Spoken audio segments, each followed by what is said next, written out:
Sorry for the delay. I'm about a minute late today, but there we go. So, for anyone new, I'm Art Jeanni, and I've been doing these free lessons initially every day, but now I'm getting lots of private bookings as well. I'm starting to do them a few less, so I'm doing it Saturday, Sunday, Tuesday, Thursday. So if you'd like to join me for free, Saturday, Sunday, Tuesday, Thursday at 2:30 on Art Jeanni Facebook Live, then please do. And if you want private lessons, then obviously that's a possibility as well for a group or for individuals. I think I've mentioned it before sometimes, but I've done huge events, even as big as one for the Eden Project that was 450 people all painting with me at once. And we did a massive mural that's 20 foot by 10 foot right by the Mediterranean biome. You might have seen it there, and that was made by all the people at the Eden Project, all the employees. But I also teach children. I was teaching a young man of 10 this morning online through Zoom, and I think my oldest student so far was 100. So anything betwixt and between, but these ones, the little free ones, that are just a bit of nonsense and a bit of fun for you. As I've said each week, you can take them to any extreme. You can take them to just being a bit of fun for the 20 minutes, half an hour I'm on, or you could spend a day or a week doing it. We did one last week that was a theatre using a cereal packet. And I mean, one like that, you could really go to town on and make all the different backdrops and make a beautiful ornate front and little characters to go on stage. So really, as Henry Ford said, the only limitation is your own imagination. So it's what you make of it. What you're seeing here is me actually helping a lady online the other day. She's one of my previous students.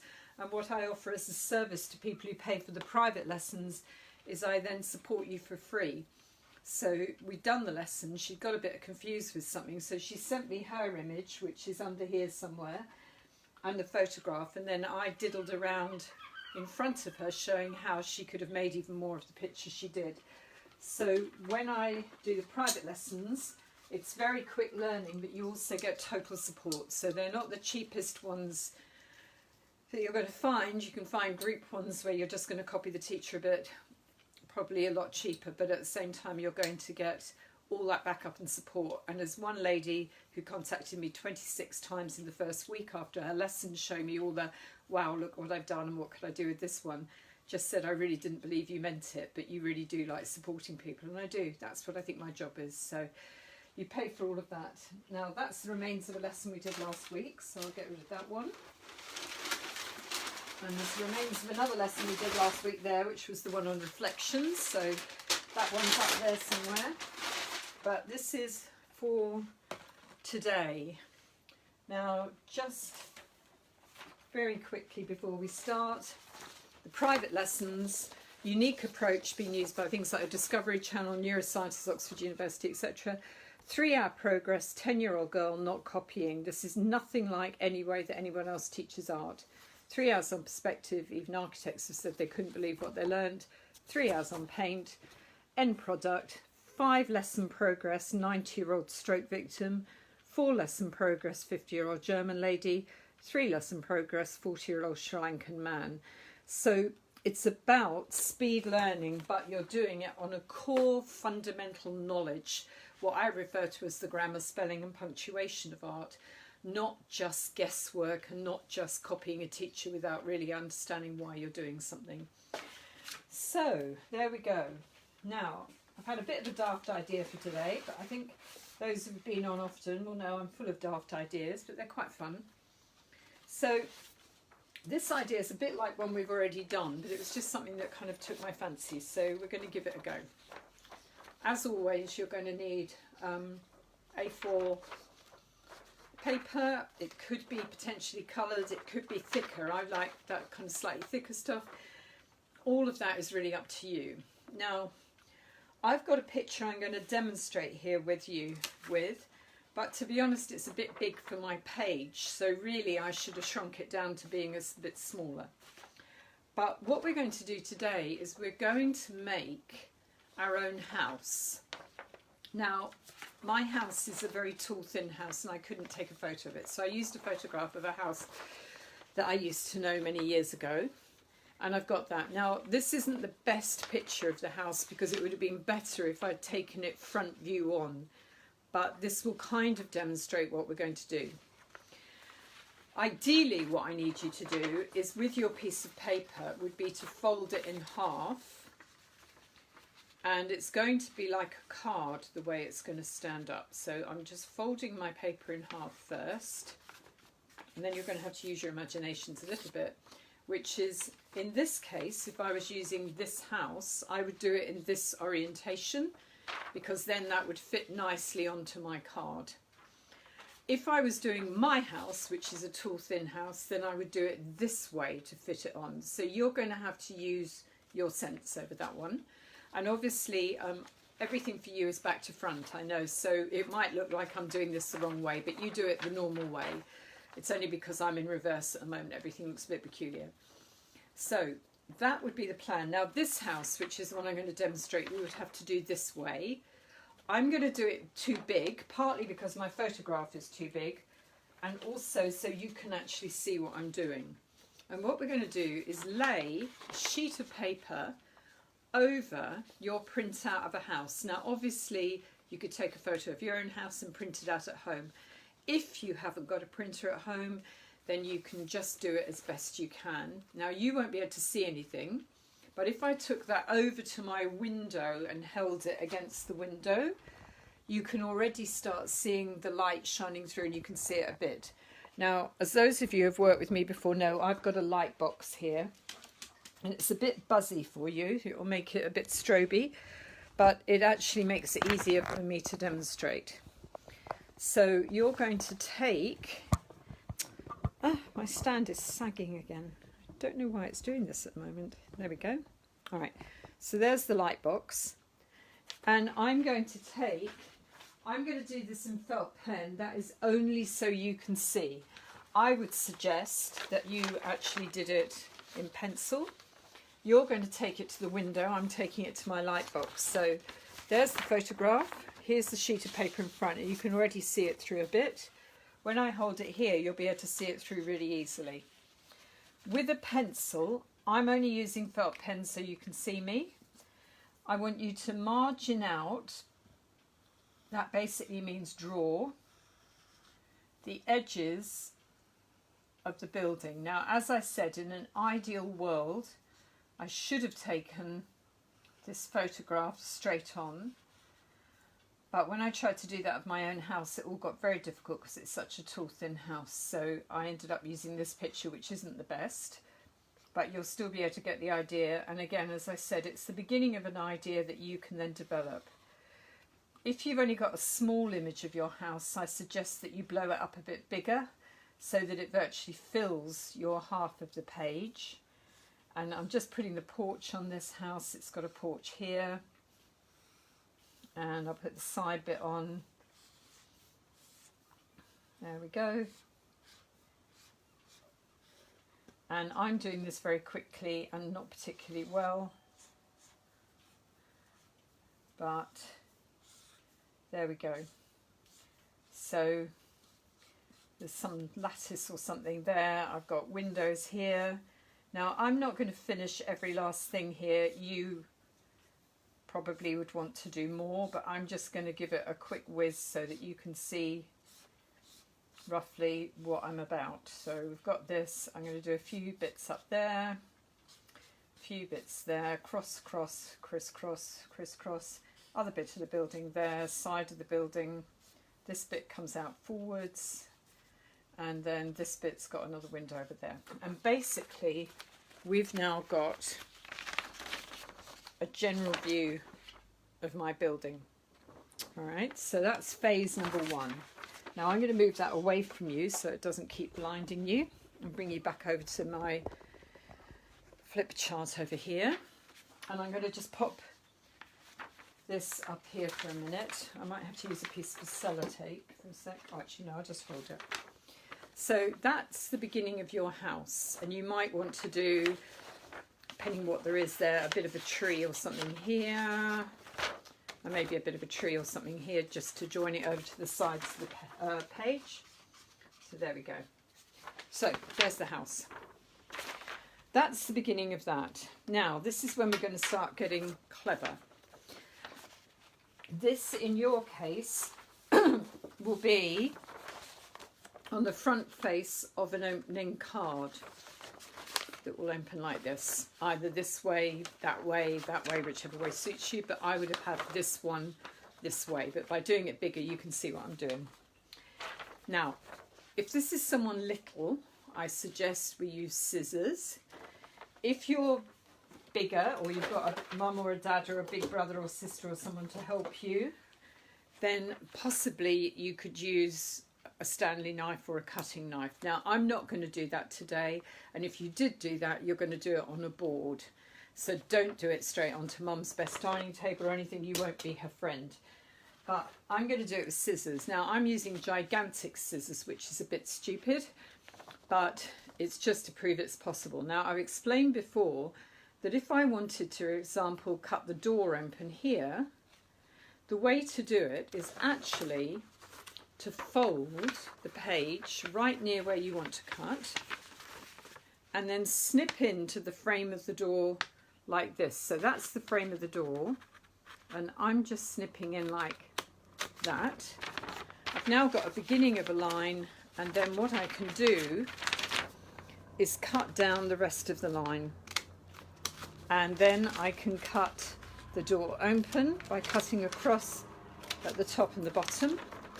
And now, and make sure you cut it the right way for the way your door actually opens. My door now opens. All right. Now, these windows I could open as well up here, so I'm going to fold it in half again. Snip a little bit into one of those lines where I want to open it. And then I'm going to cut up the line till I get to the top of the window and down the line. And obviously this might be easier with nails, scissors. I'm just showing it is possible with anything. A knife, again, if you did it very carefully with a ruler and a knife, you could get it even more accurate. And now I can open that window. So I've now opened that window, and I might open the window next door to it as well. So I'm going to open that one. So I've got two windows open upstairs. And if I'd wanted to, I could have left a little thread of a kind of white bit here to have been the gap between. But I'm trying to make this easier. As I said, you can be really elaborate with everything I'm saying, or you can keep it very basic. I'm going to open a window downstairs as well. So I'm going to do the same trick. Fold it in half on one of those lines. Now, you don't have to do it from a photograph of a building, but it's actually quite fun because it brings it into a completely different league. And all your family will know it's your house or the house you used to live in when you were a child, or whatever it happens to be. So I'm just going to open a window downstairs now. There we go. On these nice sunny days, I bet that would be a good thing to do. And we've got a window open there. And you can see how we can start bringing this whole place to life. Now, this actual building had leaded lights on the windows. So before I'd started all the cutting, if I'd wanted to, I could have drawn all those leaded lights and things onto the windows. And they used to go like that and like this. And I could have done all of that on the windows as well. So I would suggest you get quite a lot of detail on your picture before you start cutting. But I'm just showing you, you could do it either way. So you get the idea what this would have looked like. And I guess I should have had another window there that I seem to have missed out somehow. But there we go. So now you've got what the house looked like. And the front door, again, you could be really accurate or not, would have had panels on it. So I could draw the panels on the door. And I could even draw a letterbox and all sorts of things. And I can paint the walls or colour them in. And I could do the tiling on the roof and make that look all pretty. And I could have coloured it in, or I can just do it flat. And the tiling here is going to be coming up at a different angle because the building is coming forward. So you could really, really get busy with this. And you could put some plants on it, some greenery growing up. I think this actually used to have a plant growing up, clematis or something, up and over the door and down. So there you go. All right. So we can do all of that. We've opened the windows. And this is opening, in your case, like this. So what we're going to do on the other side, so you get this bigger from me, I'm actually going to tape another big piece of paper behind. And so I've got a double-sized one I'm doing here. You don't need to tape it because you're just going to fold. But saying that, if you wanted to do a bigger one, you suppose you could tape two together. Or you could use a bigger piece of paper and fold it in half. So I'm just very badly going to tape this together like this. And we've now got either an exact replica or a cartoon of your house. This is not my house, by the way, but it is a house I know. So there we go. So now we've got the windows opening and we're looking through. Now we did something similar with the beach huts, but we're going to take this one a lot further. We've got the windows open and things. Now, what I need to do is draw what's on the inside of the windows too. And also I can then draw what's inside the house. So I know that this house, the room here, would come in line again with the room lines here. You could actually trace that through again at the windows. So I know that this room is going to be here and that there was another room in this bit over here, like that. And the bedroom was upstairs above this room. So I'm almost on the inside drawing a doll's house version of the outside. Now I know that this was an entrance, so I can draw that, and over here was a toilet, and then up here there was a staircase as well, so I could put that in, and then there was a landing up here, and opposite on that landing was another bedroom that there was a door through to, so I could just draw the door through to it. And if I wanted to be incredibly clever, I could then open the door and go back to a third layer, seeing through to the next room. But that would be a lot of work. Now, there's somebody watching at the moment that will recognise this house here that I'm chopping to pieces a bit. But anyway, there we go. So this would be the inside, and the inside up here would have been the roof space. So I'm just going to draw those lines on again, but we know that's the roof space up there. And you could actually then go into all the details. So in the bedroom, I could actually draw the bed in. My windows are getting in the way. And I could draw everything that was inside the house, just as if you're looking into a doll's house. And if you want to make it look really nice in each room, one little trick would be to put like a dot in the middle of the room, and then you can take the floor and ceiling and things back into the room in 3D. So in fact the back wall should have been flat like that, but then I can take the side walls in like that, and then that's the wall in the distance, and then I could draw the bed and things into the room, and I could have drawn the pictures on the walls. And I could have some real fun doing that. Then down here, this was a living room, so I could draw the sofa, and I could draw a TV over here and things, and I could just basically go around each room in the house and draw all the things in. On the back side of the front bit, when you first started, I could actually draw what was on that wall when you're inside. So from the inside, this would have had the leaded lights showing again. So we could have the leaded lights like this, and we could have all the leaded lights here showing, and I could draw the window frame round. But on the inside I could actually then draw the curtains hanging down to the floor, and again I could actually draw the inside of the room as if you were looking towards the window. And by the time you finish playing with this, you end up with almost a doll's house version of the entire house. So it can be your real house. You could watercolour these in, colour it, put the blue sky, you could do the whole thing. And then when you open the door, you could be looking into the hall, and then you're looking through the windows, you could be seeing into the lounge and things. If you wanted to get very clever, you could even stick little bits of perspex behind the windows or something that you were looking through. Then on the inside here, you would have the view as if you were looking at those windows and doors from the inside. And then on the back bit here, you're actually looking right into the rooms and showing what you would see in each room. And you could have little things, so it really is like a child's doll's house. You could even have little boxes and that stacked up in the attic, and you could draw the staircases in.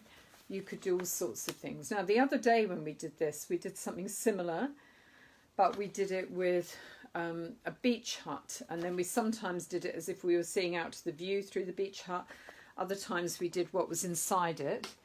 A couple of people turned it into being a garden shed, which was quite a fun thing to do. But you could really go mad with this. You could make this a picture of your car, take a photo of your car, and then have the inside of the car and then what's inside the car. And if I just grab this, I told you before that I love old tins and things. I'm fascinated by them. But this is an old caravan, is a tin, but you can see again how its doors open. So you could do the outside of your caravan on the front, open the door and do what was inside there, and then through the door on the back sheet you could have what was inside the caravan. And then even like we did on one of the other things, one of the Easter cards, you could even draw on the back of it the back view of your house. And so you can get the chance to, in this case, there's nothing in between. And I wish I'd actually thought sooner, but I have got some tins downstairs where, in fact, as you open it like this, it's got all the pictures on the inside of the tin as well of the house. And I wish I'd thought, because I should have brought that up to show you, but I just completely forgot about it. So basically, the whole idea is to make something completely flat become totally and utterly three-dimensional, but all on flat surfaces. One of my students, a young man in London who's 13, he actually has done exactly the same, but then he took it one step further and he made each of those houses then into a completely three-dimensional structure. So there's all sorts of ways that you can do this and you could play with it, but it's the idea of making the inside and outside all become one thing. So just again, I used a photocopy of the house, which is here. It would have been better if it had been a bit more straight on, but then I traced the main lines onto the page here, and then you could colour it in and do whatever you liked. You could make it a beautiful watercolour, or it could be more like this in felt pen. And then when we open up, we've got the inside plan, and you could still have the gardens here. On the inside here, you've got the individual rooms. And then on the back, we could actually have the back garden and the whole back view of the house. And then you could be showing on this side almost the other view of the house. And if I was looking at the back of the house, then we would have had the garden coming across here maybe, and maybe there'd be a table on a patio here with chairs around it and people sitting eating a meal in the garden on these beautiful sunny days. So that's the idea for today. You can play with it as much as you like. You've got the front of the building, the back of the building, all in colour, through the inside face of the building and what's inside the building. And if you wanted to take it further, like this young man in London, you could turn the whole thing into a three-dimensional image and make it into a three-dimensional object and actually measure it out. Now, if anyone wanted to do that, the way to do that is, I don't know if you know this, but this is all to do with maths. To actually go and measure your house to get it into proportion would be really, really difficult. So the way that you do it is, if that was the front face of your house, here and you wanted to measure it, so this looks a bit like my house side view now, I can't go outside and physically measure it. It's too high and I'm not tall enough, and even if I dangled something out of the window I wouldn't know how high the roof is. But there's a trick with maths that means you can work it out, which is if you make yourself a triangle out of a piece of paper, so all you need to do, you can use a mathematical protractor, but if you haven't got one, you're just turning one corner to the other side there, and that gives you a 45-degree angle. Now, once you've got that, you know this angle is 45 degrees, and you would look a bit silly, but if you've got a big enough house and a big enough garden, you could do it without anybody seeing you.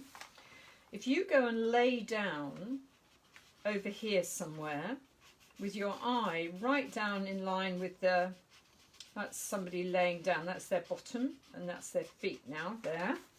They're laying down in the distance away from their house, and if they hold this in front of them, and wait till the top edge of that line points exactly at the top edge of their house,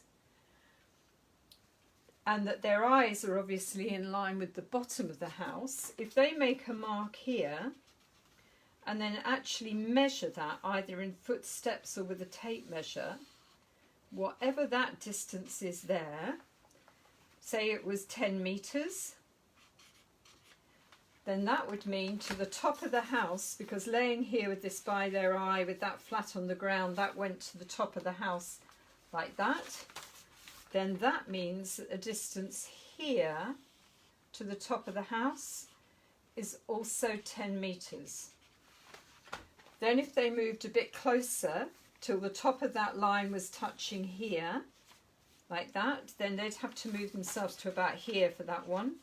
And they could jiggle around till it exactly went across at a 45-degree angle there. And then again, whatever that distance is now, and let's say it's now 8 metres, then that means up the wall there to that bit would also be 8 metres. And then you could scale it up or scale it down, and you could maybe make 1 centimetre for each metre or something, and you can actually completely work out the real dimensions in 3 dimensions of your house. So if any of you fancy giving that one a go, that's how this boy has done it. And then with each piece and panel, as he's worked out the measurements, he's then put tabs like this on the sides, and then he's managed to glue each piece together and make a completely 3-dimensional image of his own house. So I will ask him when I next see him to teach him if I can use photos of it to show you guys, but he's done an absolutely brilliant job. But basically the theme for today is the idea that make a piece of artwork out of your house, and if you don't feel that you can just make the lines up or that you can draw it well enough, then don't be frightened to use a photograph behind just to get you going, and then work from that. Anyway, I hope you've all enjoyed it. I'll be here tomorrow. Tomorrow you're going to need your toilet rolls that we've been gathering. The more the better, and we're doing something 3-dimensional tomorrow. I won't give away more than that, but I think I've given a few hints. I now have armfuls of toilet rolls that I've managed to save up, so we'll do that tomorrow. Anyway, lovely to see you all. Enjoy playing with those ideas, and basically, as I said, by laying on the ground, working out where your eye is at a 45-degree angle to whichever elevation of the building you're looking at, and then measuring that distance on the ground, you know that the measurement up will be the same. And for anyone who's not sure why that works, it's all to do with triangles. If you have an equilateral triangle, that this measurement and this will always be the same, as will this angle and this. And so this is an equilateral triangle, in which case if you're laying here and measuring that on the ground, then you equally know if that angle hit the top of your house there, that this distance must be the same. Have a bit of fun with all of that, and tomorrow we're on to the toilet rolls, so I'll look forward to seeing you then. Enjoy the rest of your day, take care, please like and share, and I will see you all soon. Bye!